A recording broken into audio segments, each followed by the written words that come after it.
আমি নারী, কিন্তু আমি সব পারি না। আমি জড় পদার্থের মতো মুখ বুজে সহ্য করতে পারি না, কারণ আমার প্রাণ আছে। আমি পাথরের মূর্তির মতো দাঁড়িয়ে দাঁড়িয়ে অন্যায় মেনে নিতে পারি না, কারণ আমার আত্মমর্যাদা আছে। আমি দমবন্ধকর পরিস্থিতিতে অর্ধমৃত হয়ে বাঁচতে পারি না, কারণ আমার শ্বাসক্রিয়া সচল আছে। আমি প্রচণ্ড রাগের ঘটনায় মুখে হাসি এনে সামাল দিতে পারি না, কারণ আমার স্নায়ু আছে। আমার শরীর আছে, তাই অসুস্থতা আছে।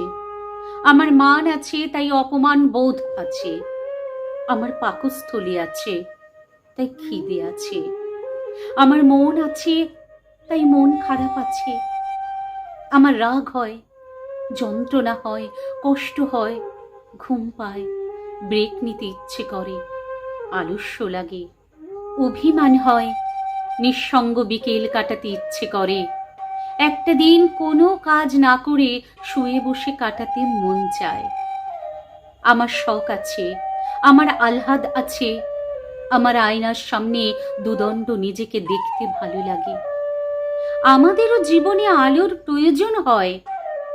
আমরা নারী, আমাদের ইচ্ছে আছে, অনিচ্ছে আছে, প্রতিবাদ আছে, প্রতিরোধ আছে, ইগো আছে, কান্না আছে, না বলার অধিকার আছে, অর্থাৎ যা যা শারীরিক এবং মানসিক অত্যাবশ্যকীয় বিষয় সবটাই আছে।